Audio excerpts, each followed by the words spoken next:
Welcome everybody to Strangest Species. I'm your host Mike Davis here with Ethne Davis. How you doing, babe? Doing good. Good. Hanging in there. My recording device didn't want it to work, and so if you caught a word at the very beginning, I don't think I caught it, I don't know. but it's working now. So let's hope it keeps working. Yeah. So, what's up?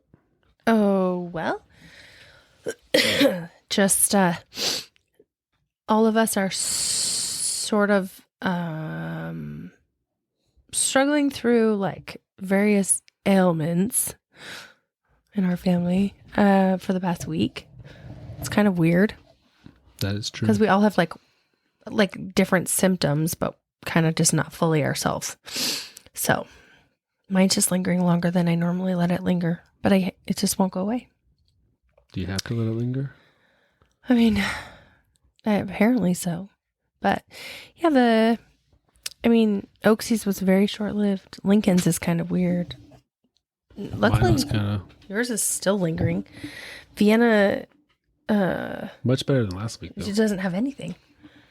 It's And true. every now and then just keeps saying like his stomach's bugging him or he kind of feels yucky. Anyway, so it's just been a weird week. My stomach's bothering me because 10 I'm days. so full right now. Well, we just had celebrated birthday for you and a good friend of ours. Yeah.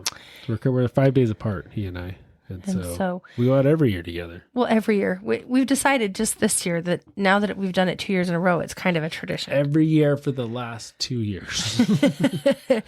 But it's really, really fun.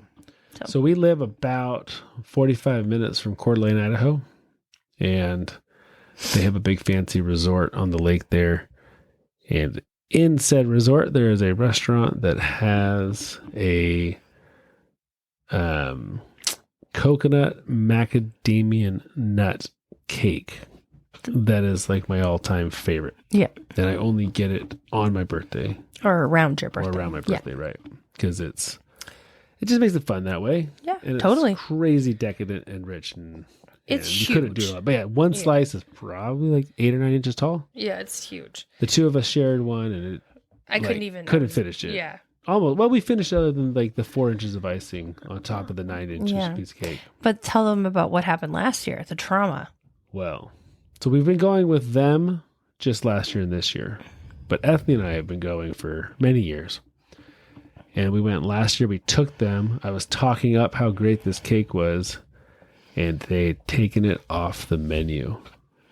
I think I almost saw Mike cry It was very traumatizing. for like the first time in many, many years, if Yeah, ever. It was horrible. I was very sad. And then this summer, Ethne was up in Canada.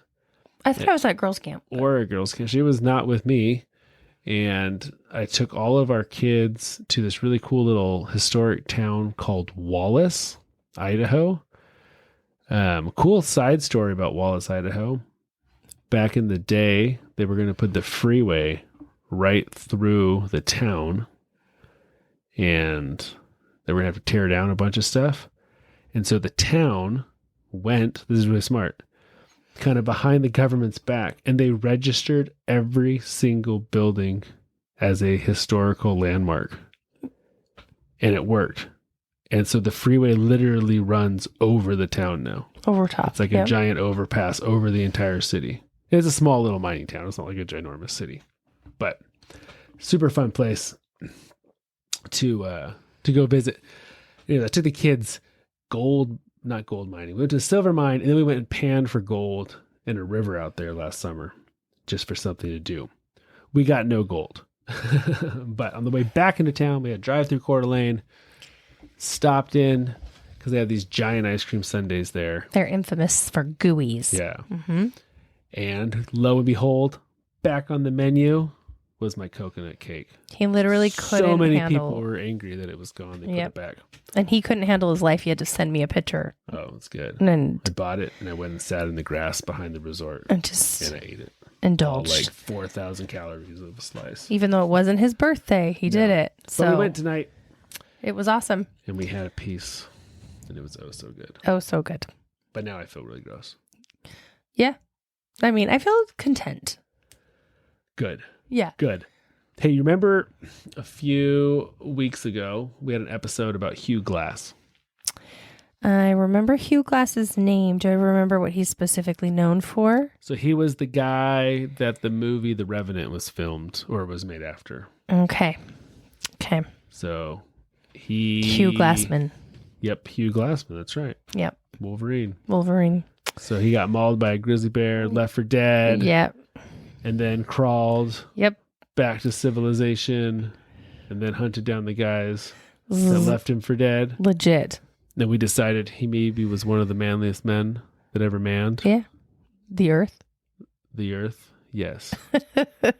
He was like a pirate for a short time and all that. Yep. So today, we're going to talk about another guy. And your job is to decide who is more manly. Ooh. This guy, I think, is... Gonna take the cake? Well... the proverbial cake. Yes. Okay. The coconut macadamia cake. This guy's name is Peter Freuchen. Freuchen or Freuchen? Maybe Freuchen. How is it Maybe spelled? Freuchen. How's it spelled? Freuchen. Oof. From Freuchen. Denmark. We'd have to ask Daniel Schmutz. I'm from Denmark. You are not from Denmark. I was so from No. Denmark. You're as much from Denmark as I am from like Germany. Yeah. I mean, our heritage is from there. My genes are from Denmark. Okay, that's better. And But Sweden. wouldn't Daniel know how to say that? I don't know. Didn't he Probably. serve his mission in like I don't know. Somewhere in Europe. Denmark? I don't know. I swear. Okay.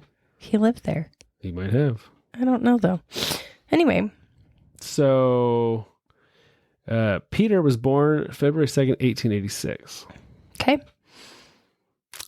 And as a young lad, at just 14, his father passed away.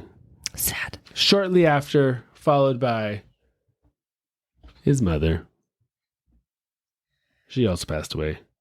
Anthony wants to sneeze. She's like 5 feet away from her microphone making faces at me. I don't want to sneeze. My body's trying to sneeze. If she sneezes, you guys are in for a treat because it'll be like 47 of them in a row. She'll sneeze so many times that it'll make you angry, waiting for her to stop sneezing. It literally hurts my throat right now, You'll want though. to say bless you, but you won't know when. And you'll have to keep it. Oh, but no. Are you done? He's very dramatic. I don't sneeze 47 times. It's more like 427. But I do always multiple sneeze. And right now with my condition, my stuffy whatever, I might cough and I might sneeze. And I'm sorry. But they are aggressive and they bet hurt. you if she sneezes, she'll knock her microphone over. Oh, stop. It's like a little tornado. Okay. Snot tornado. Freuchen. Peter. We're going to call him Pete. I want to call him Pete. Little Pete. You'll like Little Pete. It's funny because he's 6'7". So maybe Big Pete. No, Little Pete's funnier. Oh, I see. It's ironic. Like Little John. Robin Hood and Little John running the forest. Yep, you got it. Oodalati. Golly, what a day. That's the guy. So his parents died when he was young. For a lot of people, that would be a hard thing to overcome. But Turn you bitter. Not when you're 6'7". No.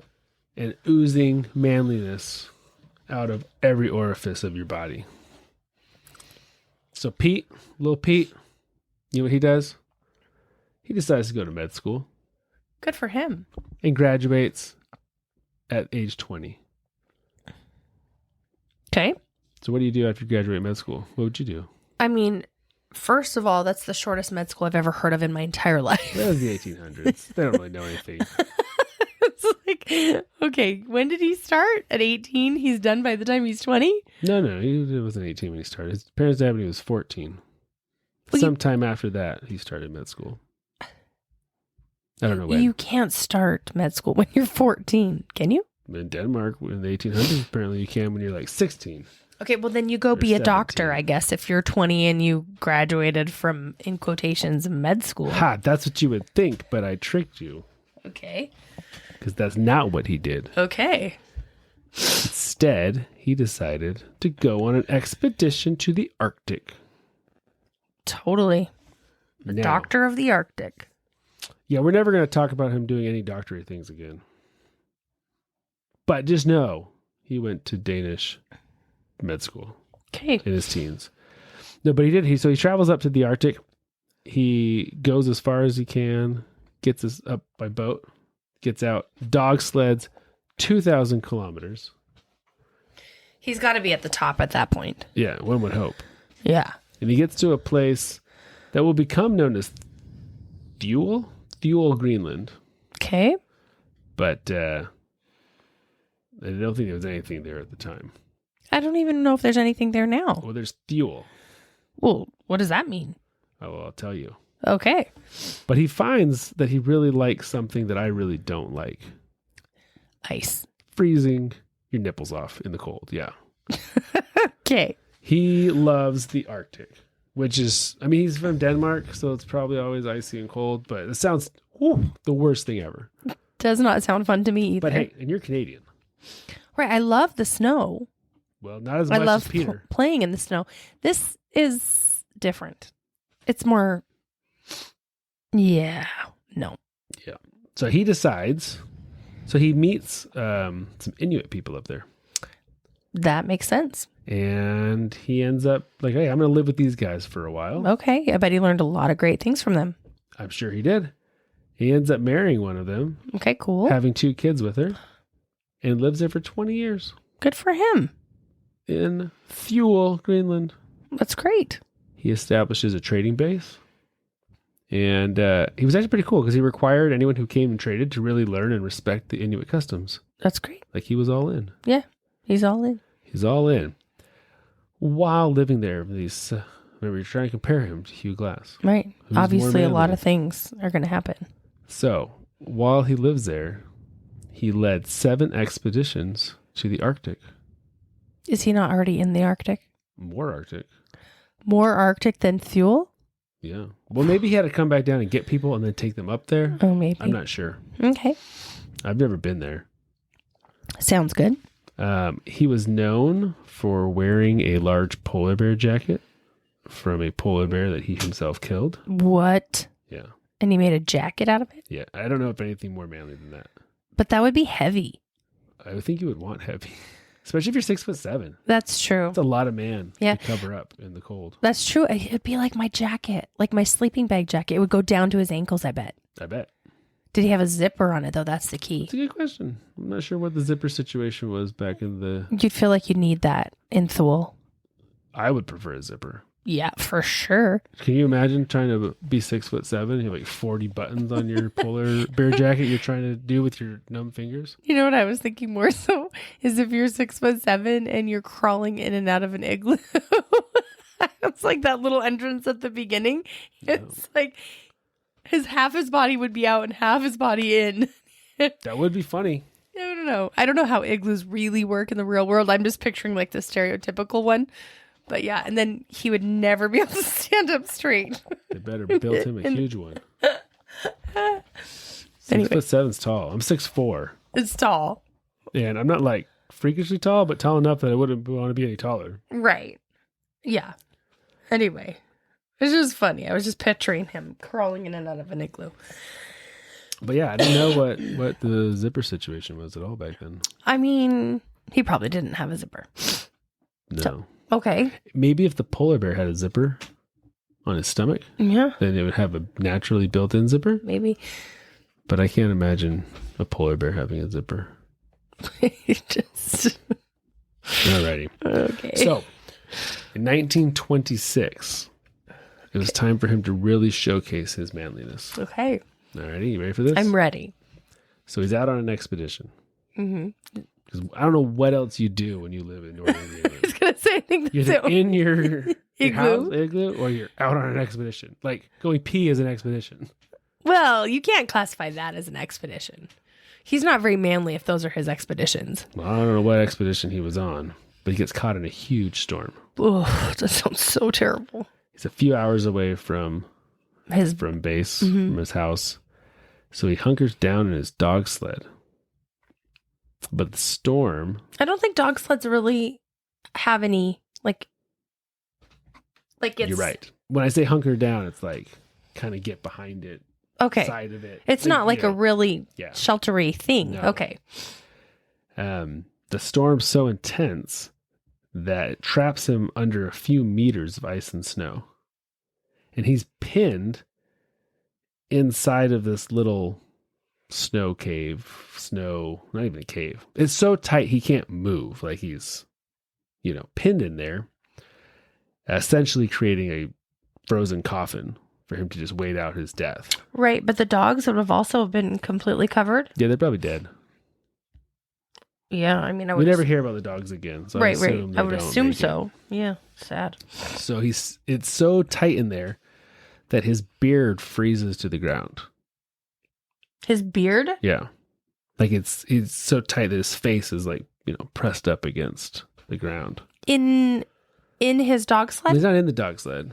He's like I assume he's in the side of his dog sled or. Like he turned it and is like kneeling down? Yeah. Okay. I'm not sure exactly. Okay. I'm trying to picture. But his beard freezes to the ground and he literally has to like rip it off to get. Oh. So he's there I don't know how long he's there. He's there long enough that he knows, okay, if I don't get out of here, I'm going to die. Right. But he's been there for a while. Well, I mean, he has liquid. Yeah, what liquid does he have? Snow. Ice. Oh, that's really solid liquid. But solid liquid is not a thing. But yes, solid water. You can lick it. Yeah. So he knows he has to dig his way out. But he's so tight in there and he has no tools. So what would you do, Ethne? You are like a natively cold person, being from Canada. Is that like a politically correct term? Natively cold? Yeah, you're natively cold. Okay. You should have innate skills to get out of frozen areas. I mean, in my mind, he has his sled. I don't know if there's a way to break off a portion of his sled and use his sled to dig out. That's what the first thing that came to my mind. That's a good thought. And I would assume he could have done that had he been able to, but he cannot. So instead, he makes himself a shiv. A shiv? Mm-hmm. Like a knife, like a pointy thing. Using, you ready for this? A frozen turd. His own feces. Wow. That's nasty. That's amazing. Okay. And we should end right now. He's manlier. He's Bear Grylls. He just dug himself through meters of ice and snow with a frozen turd. But does he actually get himself all the way out? He does. That must be one really frozen turd. Must be a very long turd. Oh my gosh. It wasn't like a rabbit. It'd be terrible if the one time you needed it, it's like rabbit pellets. And you're like, oh no, I can't do anything with that. Okay. This is TMI right now. Just keep going. Who digs himself out? I mean, a turd is a good idea. I just didn't realize that it would freeze solid enough to not like just break off. But yeah. How do you get the turd? Well, you have to probably poop yourself. Right. But Reach then you inside gotta your get it pants. out, let it freeze. Why are we? This is gross. Because this is what he did. Okay, but I mean. And then once it's frozen, he digs out. That's legit. With a turd shiv. It's cool. Yeah. This guy's awesome. Did he actually make it out? So he digs his way out. And once he gets out, he finds that his legs and feet have severe frostbite. Oh, yeah. He can't walk. Oof. So he summons his inner Hugh Glass and he crawls for 3 hours back to his base, home, whatever. His igloo. Where, without anesthetic, takes a hammer and a pair of pliers that amputates his own gangrenous toes. Okay, yeah, he wins for sure. Well, I mean, wow. Yeah. Why didn't anyone help him? I don't know. Maybe he was off, maybe it wasn't his house. Maybe he's getting back to like an outpost or something. Okay. Do you need to do that? Can't you just leave them on there? Well, they had begun to go gangrene, so that would spread. And he actually did end up losing one of his legs later on. So gangrene starts with frostbite? Well, become like, not necessarily, but if the frostbite becomes infectious. But how does frostbite become infectious? Well, apparently once he warmed up or something, it wasn't a very sterile environment. I mean, those toes are like necrotic, right?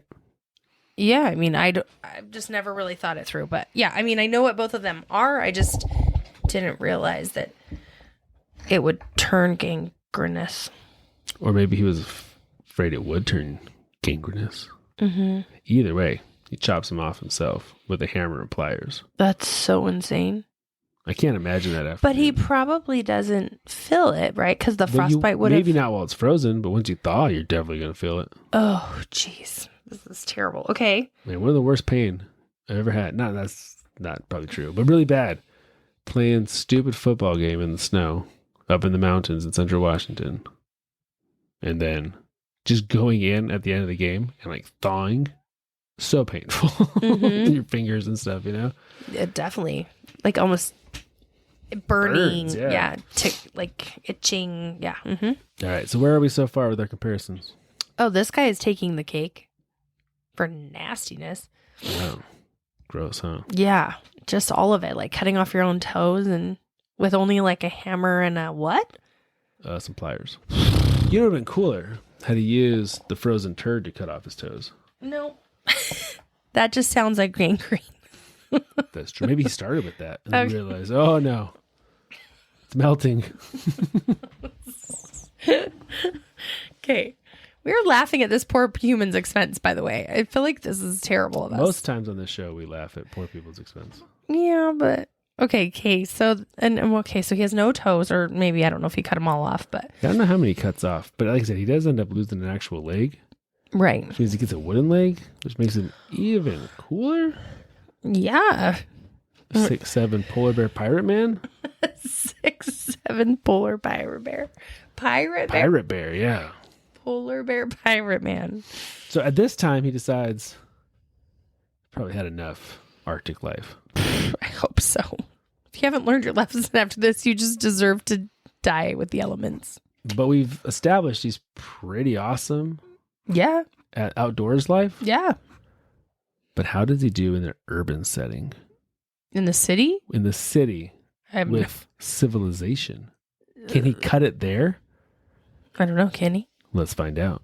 So in 1930, after escaping death with a poop pop, he moves back to Denmark. What kind of job do you think you do when you move back after living 20 years with your Inuit wife and kids and family in the middle of nowhere? I have no idea. Like an adventure man. That's what you would think, right? Yeah. Nah. He starts working at a newspaper. Well, that was my next guess. Yeah. Yeah. Like, let's write some stuff. Yeah. Now, I can relate to this. He gets an idea, like, hey, I'm going to write. Mm-hmm. He's enjoying working for the newspaper. So he decides, I'm going to write a book. Okay. But instead of writing a book, he writes 30 books. Wow. And becomes a national best-selling author. Wow. Yeah. About expeditions in Thule? About lots of things. But yes, his most, what's the right word? His most prestigious book. It's called Book of the Eskimos. He wrote in 1935, which provided all sorts of insights into the life of the Inuit people. Very cool. Yeah. But that's pretty impressive. Yeah, it is. Like, what did you do last year? Oh, I dug myself out of a death trap with a piece of my own turd. Oh, cool. What'd you do this year? Oh, I was a best-selling author. It's quite the different job. Yeah. Yeah. But it's a very wide range. But I feel like he picked a very good profession because, with missing toes and sounds like a missing leg, I mean, riding is a very good option. That's true. It would be much more challenging had he decided to be like a sprinter. Or even just still doing lots of expeditions. Or even doing lots of expeditions still? Well, he did decide in his downtime that he would still lead expeditions to both South Africa and Siberia. Just for kicks and giggles. Yeah. Yeah, they seem so close to the Norway. Nope, not Norway. Denmark. Yeah. Yeah, like... I mean, South Africa and Denmark are essentially the same place. Yeah? They look very similar. Similar peoples, cultures.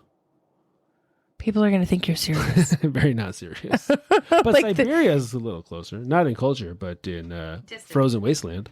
Well, sure. Sure. Did his family make it? Like, did this storm kill off his family, or is he? No. So his wife actually moves back with him. Oh, good. And then dies of the Spanish flu. Oh, sad. Yeah. So he remarries, which is actually where we're going next in our story. Interesting. So you grow up, you go to med school, which I assume at least puts you rubbing shoulders with the upper echelons of whatever culture you're in, you know? Sure. Not saying that those people are better than anyone else, but they are probably the stereotypical whatever of your society. Okay. You know, they probably ate the most traditionally Danish things and foods and music and whatever. You go from that to living in the Arctic and marrying an Inuit girl, learning their language, their customs for 20 years. He had kids with her. 2 kids. I would tell you their names, but they're like 47 letters long. So, but where are these children? I don't know. Okay. And like an Inuit name? Yeah. Well, that's cool. Not Peter. Definitely not Peter. It's like, wow, that's not a word. Okay. I wish I knew someone that could say it. You know, like appropriate the way that they would. Yeah, I'm not even gonna. Right, that's fine. I don't need to. But yeah, it would be cool to actually hear what they how they would say it. Yeah. And so 20 years, you go up there when you're 20. I mean, half your life you've spent with the Inuits. Mm-hmm. Now you're coming back to civilization. Well, different civilization, Western civilization. And your wife dies. And so he remarries a gal who is the daughter of a multi-millionaire margarine empire. Margarine? Yeah. Margarine's good stuff. I love me some basil. Yeah. I feel like you wouldn't like margarine. I mean, I don't. You'd be a real butter girl. I don't love margarine. Oh. That last thing you said confused me then. Yeah, I'm definitely a butter girl, but if I'm going to use butter, it has to be basil from Canada. But basil is not butter. Did I say butter? Yeah. It has to be, if I'm going to use margarine, it has to be basil from Canada. I do like using butter in certain circumstances. I like using butter in circumstances like in everything. Yeah, I keep saying butter, but I mean margarine. No. I like using margarine in certain circumstances. But yes, I prefer butter almost always. It's just, you know, with inflation, it's really expensive. Well, let's just stop using it in everything then. Yeah, you should. It's the holidays though, so you have to use it. So true. So he marries this gal who's like a family comes from lots of money. Okay. Yeah. So he's gone from living with Inuits to living. It's a very big change in lifestyle. Very big change in lifestyle. But he's obviously pretty good at just getting along with people and. I mean, yeah, he's going with the flow. And you got to remember he's 6'7" with the pirate leg. So that definitely means all the ladies want him and no toes. Sexy man. But his new in-laws love him. Oh, sure. And so they actually put him in charge of the margarine. No, not the margarine. They own a big national magazine. Oh. So they make him editor-in-chief. Oh. And this magazine is still in print today. Wow. What magazine is it? I don't know. A Danish magazine. Oh. Okay, cool. Rolling this is Stone. Cool. This guy is cool. I know. Isn't he cool? I'm kind of actually a little jealous. Yeah. I love doing new crazy things all the time. Yeah. And I don't mean like jumping out of airplanes or anything. No, thank goodness. I mean like, let's start a podcast. Let's write a book. Let's do this. Let's do that. Let's make root beer cough medicine. Let's make root beer cough medicine. Let's buy chickens. Let's do, like whatever the thing is. Like, right. And so I kind of appreciate I like his this guy. wide variety of skills. So, but time goes on, and when you have a multi-millionaire wife, and you're the editor-in-chief of a magazine, you need something new in life. Mm-hmm. What would you do if you needed something new in life? If I needed something new in my life, I would travel.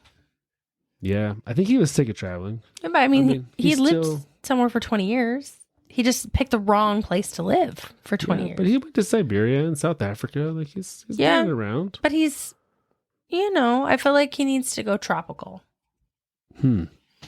Maybe people from Denmark aren't really into tropical. Maybe he needs to go to Canada. Ice and snow. I don't know. Rain. He's going to invent a prosthesis for his leg.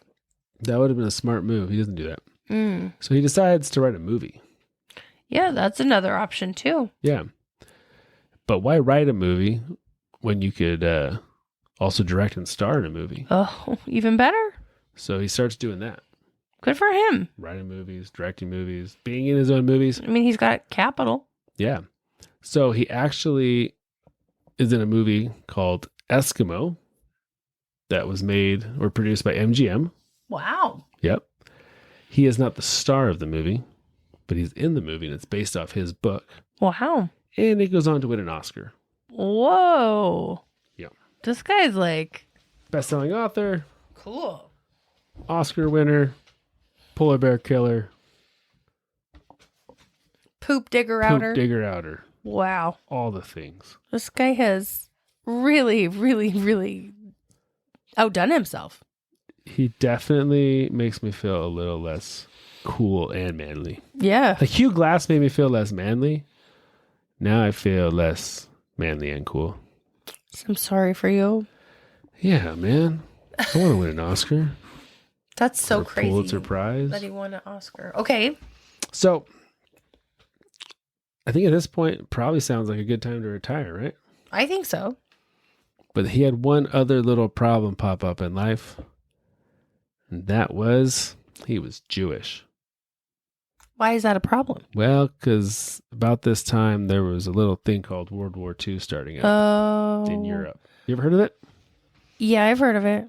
So, it wasn't a good time to be Jewish in Europe in the 1940s. Yeah, see, that's tricky. Late 30s, early 40s. Yeah, that's definitely tricky. Now, being a 6'7" polar bear wielding, maybe with a zipper, maybe not, jacket guy with a pirate leg, Peter had no problem telling people that he was Jewish. Why? Because he was like, hey, you got a problem with Jews, you can come talk to me about it. Because he was the manliest man ever. He's a tough guy. Yeah. Okay. And he actively joined, because why not, when, you get all the other stuff going on in life, the Danish resistance. And actively hid Jews from the Nazis. Good for him. Yeah. Until it wasn't good for him. Because he single-handedly, and I couldn't get enough details. I kept reading about this, but I couldn't find any specifics about him foiling multiple Nazi operations. Foiling? Like ruining them? Yeah. Okay. Anyways, he became such a problem and nuisance for the Nazis that they arrested him and sentenced him to death. That's a crummy way to go. It is a crummy way to go. But Peter beat death with a frozen turd. Definitely wasn't going to die by the hand of any Nazis. That's true. So he escapes single-handedly. That's wow. And with his one leg, flees to Sweden and escapes to Sweden. This guy is legit. He's so cool. So cool. After that, he moves to the States. Like every smart person does. Well, I'm just kidding. I mean, you did, so I guess you're intelligent. No, I mean, you made me do it. I made you do it? I didn't even know you when you moved to the States. No, it made me stay in the States. Oh, that's the truth. Yeah. Best no, thing I'm you just ever kidding. did. There's a lot of great places and countries out there. Totally. And I've lived in many of them. That's what I'm saying. I'm just wanting people to know out there that there's a lot of great places and you don't need to come to the United States. No. I mean, it's cool here, but I don't know if it's any cooler than a lot of other places. It's definitely not. Yeah. Yeah. I mean, I like it, but, Okay, so he escapes. He comes to the States. What else does he do now? I don't know what happened to his margarine wife. Yeah. But either she passed away or they got divorced, because he gets remarried in the States to Dagmar Cohn, who was an illustrator for Vogue. Dagmar Cohn. She was also Danish, living in the States. Dagmar? Dagmar. Yes. Oof. It's a cool name, huh? It's unique. It is unique. For sure. So she works for Vogue. So think about this. How does this guy, is he handsome? Well, I'm going to show you a picture here of him and his third wife. How does he find these people? Like, how does he... His first wife is Inuit. Yeah. Literally didn't come to him. He goes and marries in nowhere, middle of nowhere, Greenland. Married to her for 20 plus years. Yeah. Then you go from that to really wealthy, living with multimillionaire. Yeah. Really wealthy lady. I don't know what she looked like. I don't know what she was like. Right. Sure. Then you go from that to like Vogue. Yeah. Like super ritzy. Yes. Like modern art gallery-esque. Yes. Guggenheim-y. Okay. Lady. She is also like 5 foot, like nothing. So that's awkward. So I'm going to show you this picture of him and his wife. What? Give us a verbal description. I'll post this. He's huge, and he's still... Is that the polar bear jacket? That's the polar bear jacket. Yeah, and he's like scary with his beard and his spiky... Yeah, his hair is totally like a mess. He's a wild man. He looks like a mountain man, like a guy who's should be... Yeah. Killing polar bears. And then she's like teeny weeny in a cute dress with a hat, and she's fancy. Wow. Yeah. Good couple right there. Yeah. I mean, it's just funny. It's like this is like a Vogue picture. Totally. Yeah. Like so like, out hey, of this mountain world. Man husband, you're in this photo shoot with me. Huh? So out of this world. Yeah. Okay. You should... some of the modeling things that they have people do, you're like, this is so not real. I know, what are you wearing? crazy. And nobody would ever wear that. Whatever you're wearing, nobody would wear it. Well, he would wear that. Like, but on the runway, you can wear whatever the heck you want, and people think it's like, cool. If he falls over, she's dead. Well, in that picture, it sure looks like it. Yeah, he's like huge. He's gonna crush her to death. Anyways, it's pretty funny. That is a funny picture. So they're married, and he goes on. He's living in the States. He's writing.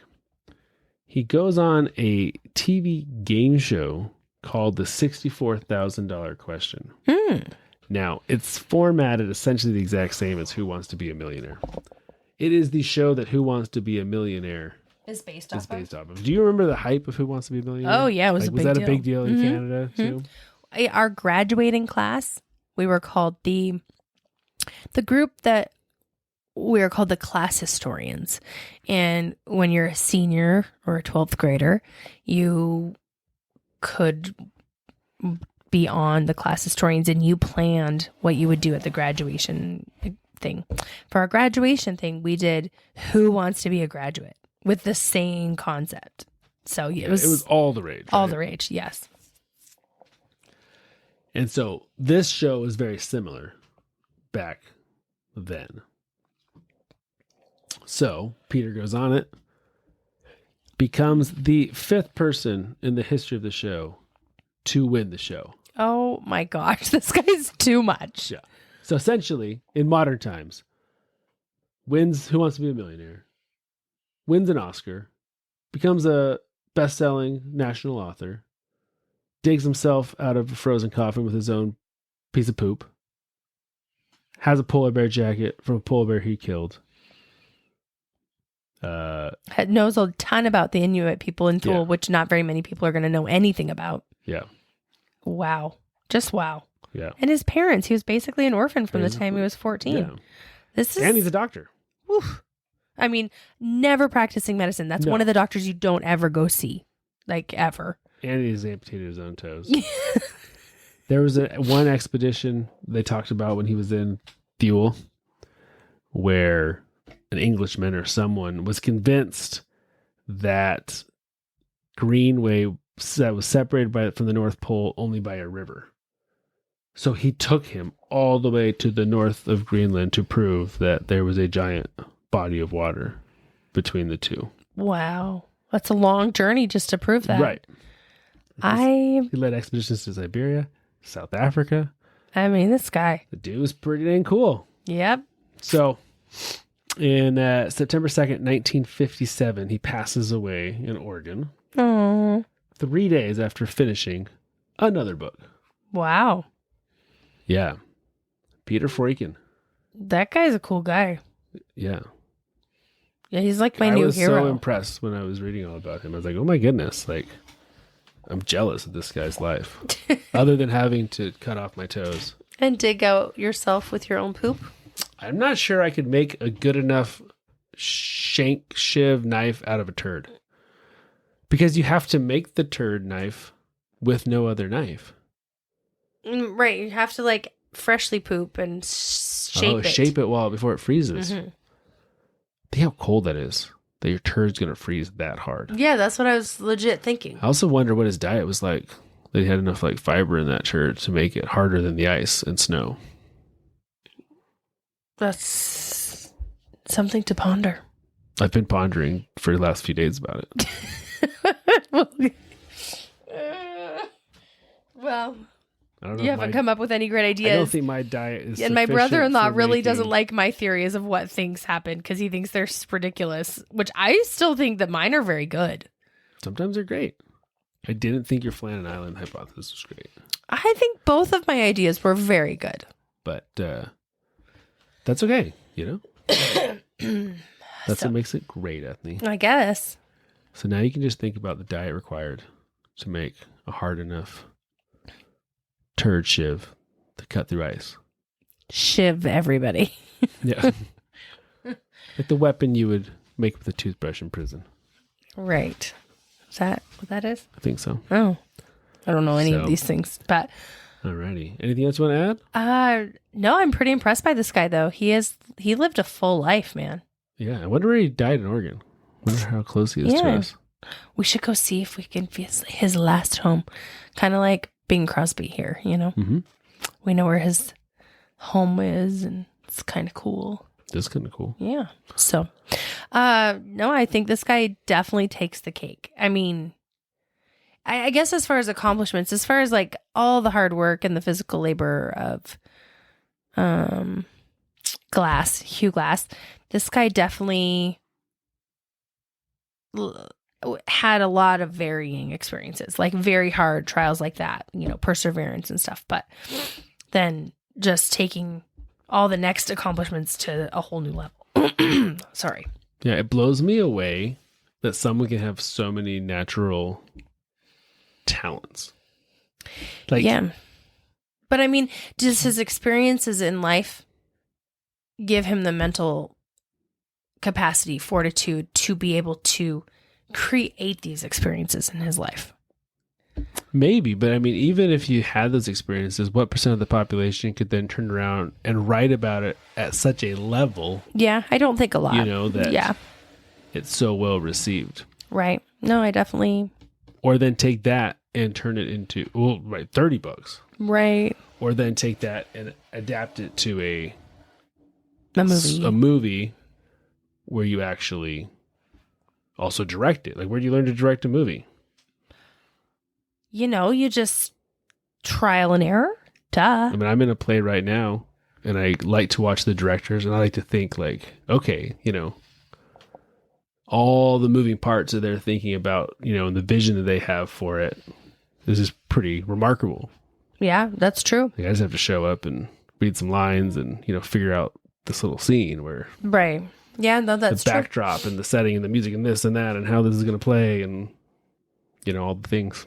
Anyway, it's pretty remarkable. And then to do it also with 3 such distinct...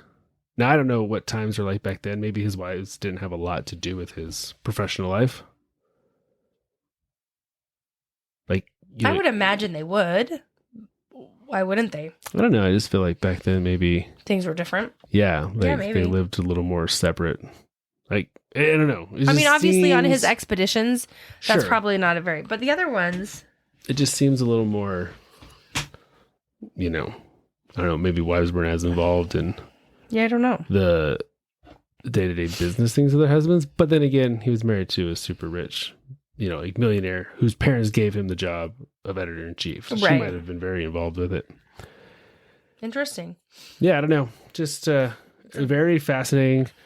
cool, but almost kind of inspiring. I'm like, oh yeah, maybe I should go trap myself in some snow to inspire me to write a book. More than anything, I think it's the polar bear.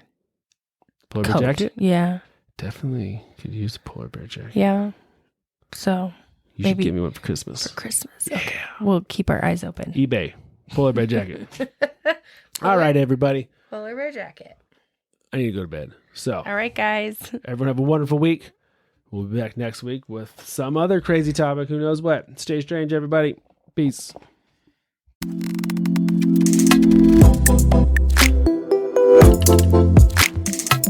Thank you.